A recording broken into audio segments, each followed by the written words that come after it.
Picture this. It's 11 p.m. You just finished a double shift. Your textbook is staring at you from across the room. You have an exam in 2 days. Your phone buzzes. It's a family member who needs something. And all you can think is, how am I supposed to do all of this?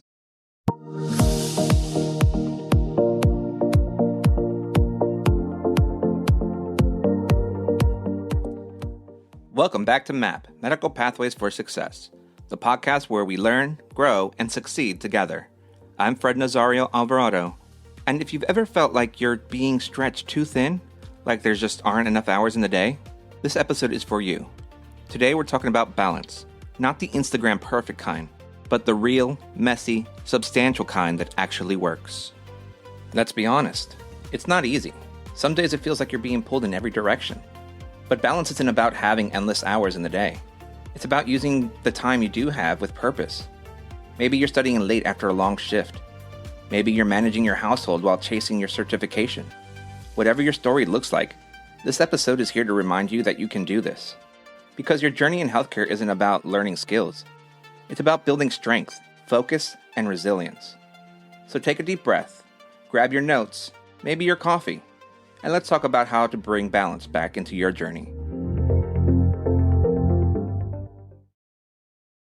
Time management.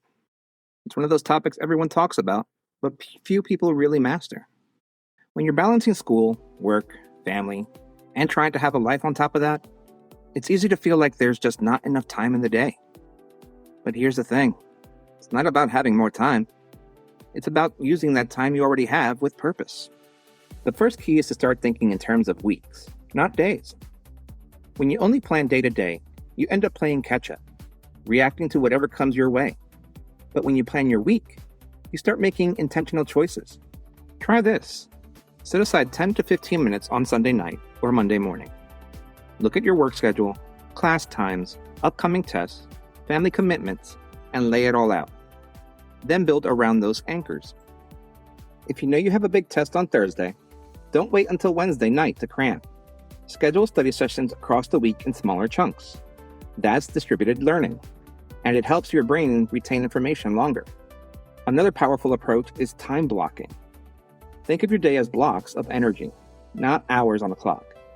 Assign those blocks to specific things: schoolwork, job responsibilities, workouts, or even personal downtime. Once the block starts, give it your full attention. No multitasking, no switching back and forth. And remember, if you schedule it, protect it. A 2-hour study block only works if it actually stays a 2-hour study block. Not 2 hours of study, check messages, scroll, snack, repeat. It's all about being intentional with your time. When you sit down to focus, make that time sacred. Turn off notifications, set your phone aside, and give yourself permission to be fully present in what you're doing. You'll be amazed at how much more you can absorb when your attention isn't being pulled in 10 different directions. And once that block is done, step away, take a real break, and recharge. Because balance isn't just about working hard, it's about recovering well too. And here's something a lot of people forget. Rest is not wasted time. You can't pour from an empty cup. If you're running on no sleep, skipping meals, and constantly stressed, your focus and memory are going to crash. Schedule downtime the same way you'd schedule a test or a shift. Make it a non-negotiable. If staying consistent feels tough, try something small, like the 15-minute rule. It's simple but powerful. When you're feeling unmotivated or overwhelmed, tell yourself you'll just start for 15 minutes. That's it. Open the book, review one section, write one paragraph, whatever the task is. Just begin. Because the hardest part of any task isn't the work itself, it's getting started. Once you get moving, your brain shifts gears. Momentum kicks in, focus follows, and those 15 minutes often turn into an hour before you even realize it. And even if they don't, you still moved forward. You kept a promise to yourself. That's progress. The 15-minute rule is a way to break through perfectionism and procrastination. Those two things that tend to hold a lot of people back. It reminds you that consistency matters more than intensity. Small steps done regularly will always take you further than waiting for the perfect time or perfect motivation. So the next time you catch yourself putting off studying or a project, just say, all right, I'll give it 15 minutes. Start small. Let's start. That's how you build discipline, confidence, and momentum in every part of your journey. And one more thing, give yourself grace. Some weeks will go exactly as planned, and others, they just won't. That's okay. What matters most is that you keep showing up and adjusting. Progress isn't about perfection. It's about momentum. Time management isn't about squeezing more into your day. It's about creating space for what truly matters. The classes that move you forward, the experiences that you shape, and the moments that help you recharge. Because when you manage your time with intention, you're not just building better habits, you're building the foundation for your success in healthcare and beyond. And once you start taking control of your time, you begin to realize something important. It's not just about managing your schedule, it's about managing yourself. Because even with the best planner, color-coded calendar, or study checklist, if you're running on empty, none of that's going to stick. And that's where burnout starts to sneak in, when you're giving so much to everything around you that there's nothing left for you. Burnout isn't something that always announces itself. It's not like one day you suddenly wake up and realize that you're burnt out. It builds over time, day by day, hour by hour, until you find yourself feeling exhausted, unmotivated, or detached from things that you used to enjoy. In healthcare and in school, burnout is common because so much of what we do revolves around caring for others, meeting deadlines, and constantly trying to improve. The pressure to perform, whether it's in your class, at your externship, or at work, can make it easy to neglect yourself and your own needs. The first step to preventing burnout is recognizing the early signs. If you notice that you're feeling emotionally drained, having trouble focusing, or starting to lose interest in what once motivated you, those are all signs. They're not weaknesses. They're reminders that you need to pause and recalibrate. Another major factor is boundaries. Many of us struggle with ideas of saying no, especially when we want to prove ourselves or show that we can handle anything. But boundaries are what protect your energy. They allow you to give your best without giving away everything. Setting clear limits on your time, whether it's blocking off study hours, rest period, or time with family, is one of the most effective ways to maintain balance. Equally important is rest, real rest. Not scrolling on your phone or half watching something while you're still thinking about what's next, but genuine rest, where you allow your mind and your body to slow down. In medicine and healthcare, we talk a lot about patient care, but we often forget about self-care. It's not indulgent, it's preventative. And with that, let's take a moment to really talk about self-care. Not in the cliche way, but in the real sense. Self-care isn't about taking a spa day, lighting a candle, or having a quiet evening off, though those things can help. It's about creating habits that protect your physical, emotional, and mental energy, so you can show up fully in your life and in your work. In healthcare, we're taught to care for others, to monitor vital signs, assess pain, respond to emergencies. But how often do we check our own vital signs? When was the last time you asked yourself, how am I really feeling today? Self-care means recognizing when your body is asking for rest, when your mind needs stillness, or when your heart needs connection. It's giving yourself permission to stop for a moment, not because you're lazy or unmotivated, but because you understand that rest is part of the growth. Self-care also includes setting emotional boundaries, not letting every stressor, every worry, or every criticism attach itself to you. Healthcare can be intense. It can weigh on you. That's why it's so important to have small rituals that help you release that attention. Whether it's journaling, meditating, going for a walk, listening to music, or simply sitting in silence for a few minutes. And let's be clear, self-care isn't selfish, it's sustainable. It's what allows you to keep giving without burning out. A guiding light needs power to shine, and you can't take care of others if you're running on fumes. So start small. Maybe it's committing to a full night's sleep, preparing a meal instead of skipping it, or spending 10 quiet minutes to breathe and rest before your shift or study session. These moments add up. Over time, they build resilience, and resilience is what keeps you moving forward. Next, let's talk about support systems, because no one succeeds in healthcare, school, or life alone. Support systems are the people, places, and even routines that help you stay grounded when life starts to feel heavy. They're your mentors, classmates, family, friends, and sometimes even coworkers who understand what you're working toward and what it takes to get there. And here's the truth. Asking for help doesn't make you weak. It makes you wise. Even I still struggle to remember that. It means you recognize that your journey isn't meant to be walked in isolation. When you share your challenges and your victories with others, you create a network of understanding and accountability that helps you keep moving forward.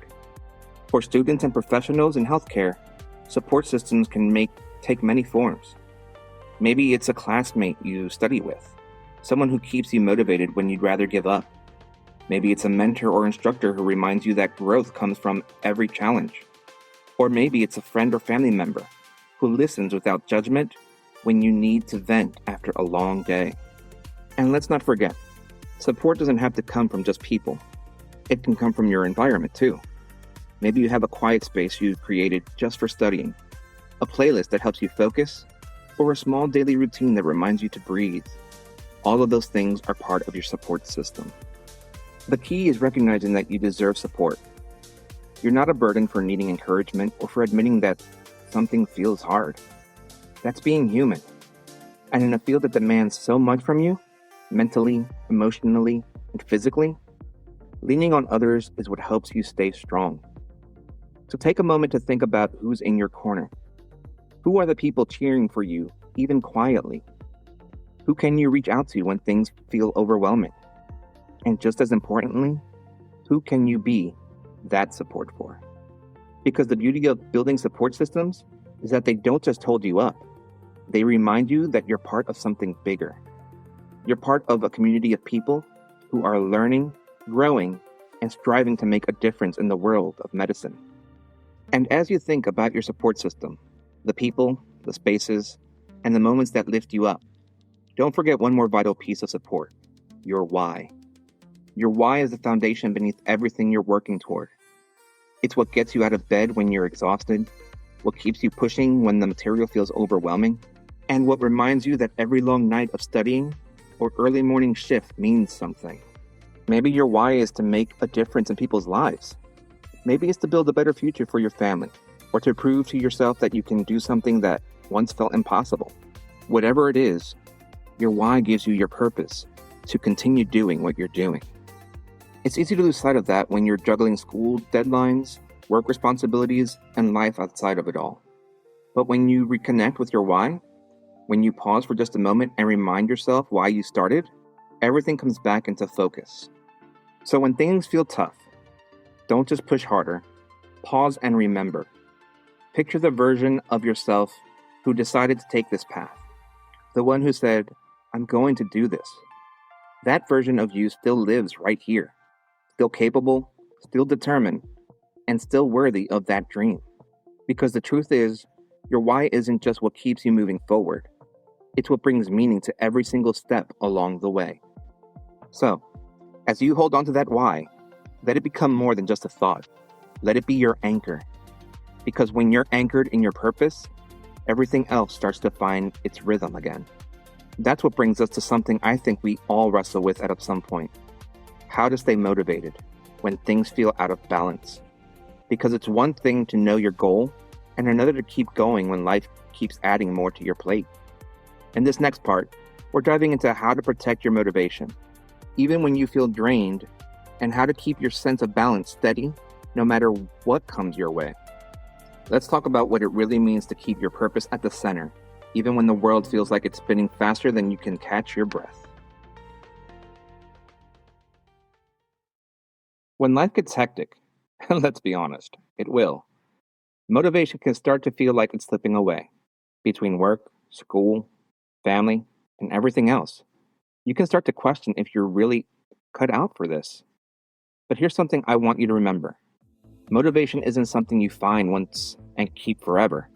It's something you build, piece by piece, every single day. You build it through consistency, through the moments you choose to show up, even when you don't feel like it, through the small wins that remind you of how far you've come, even when you're still not where you want to be. That's the kind of motivation that lasts, because it's not based on mood. It's built on momentum. And when it comes to balance, I'll be real. There's no perfect formula. Balance doesn't mean everything in your life gets equal time and energy. It means learning how to adjust the weight depending on what matters most right now. Some days your studies will need you more. Other days your family or your own rest will. That's not failure. That's being human. One of the best ways to stay balanced is to regularly check in with yourself. Ask yourself, what do I need most today? Sometimes it's focus. Sometimes it's a break. Sometimes it's just a reminder that you're doing the best you can, and that's enough. I've seen so many students lose their drive because they expected motivation to carry them. But the real success comes when you build habits that keep you going when motivation fades. Create a routine that makes success inevitable, not because you're perfect, but because you're persistent. And that's where purpose steps in. When you keep your purpose at the center, that why you discovered in our very first map moment, it becomes your compass. It reminds you why the long nights, the studying, and the sacrifices are worth it. Because this isn't just about passing an exam or earning a certification. It's about who you're becoming in the process. A stronger, more capable, more compassionate version of yourself. So if you ever feel yourself start to drift, pause, take a deep breath. Remember that your why is bigger than the moment you're struggling in. Realign with it and move forward one small intentional step at a time. That's how you build balance that lasts, not just in school, but in life. And so you guys are aware, I still deal with this now. Recording this episode itself, I just got a new adopted dog. And let me tell you, it's been frustrating today because he keeps making so much noise every time I try to record. But I didn't let that stop me. What I did was go out and do different things with him. Distracted him one way, let him go outside on the balcony, and now he's laying down next to me, calm. It was frustrating. I wanted to quit, but my passion and my why for this is what kept me moving forward. So don't let it stop you. And before we wrap up, let's take a moment for your map moment. Something small but meaningful that you can do to move forward this week.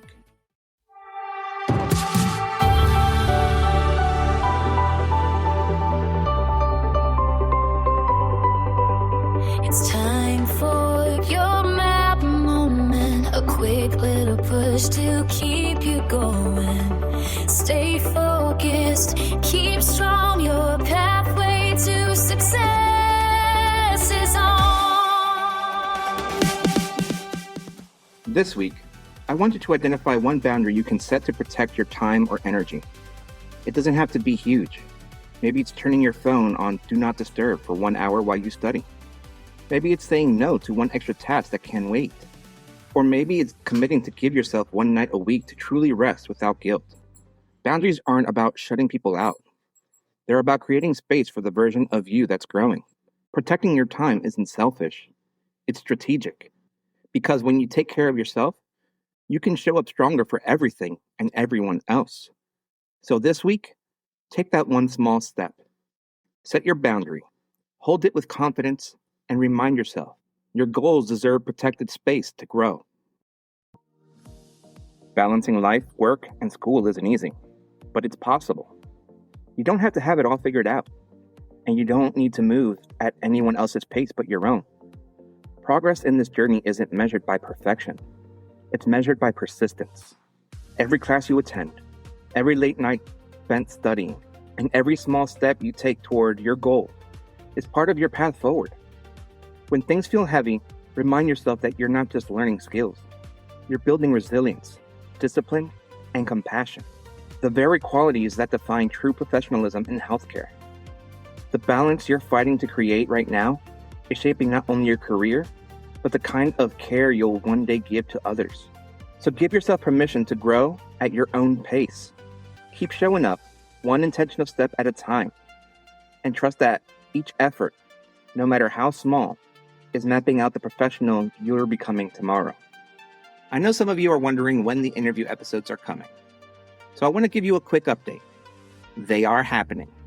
I got a few great interviews lined up, but with the holiday season in full swing, schedules have shifted and a couple dates had to be pushed back. That's just life. And that's okay. What matters is this. The interviews are still on the way, and I know they're going to be incredibly helpful encouraging, and reliable once they're recorded. So for now, we'll keep rolling with a few more solo episodes. And honestly, this gives us a chance to dig into topics that so many of you deal with every single day. If you enjoyed today's episode, follow the show and share it with anyone chasing their healthcare dreams. Got an idea or topic you'd like me to talk about? Send me an email at madpodcast@outlook.com. I'd love to hear your thoughts, stories, or questions for future episodes. Your ideas and experiences could inspire someone else on their path. Stay tuned for more real stories, inspiration, and guidance to help you learn, grow, and keep moving forward on your journey in healthcare. Until next time, keep learning, keep growing, and keep following your map, your medical pathway for success.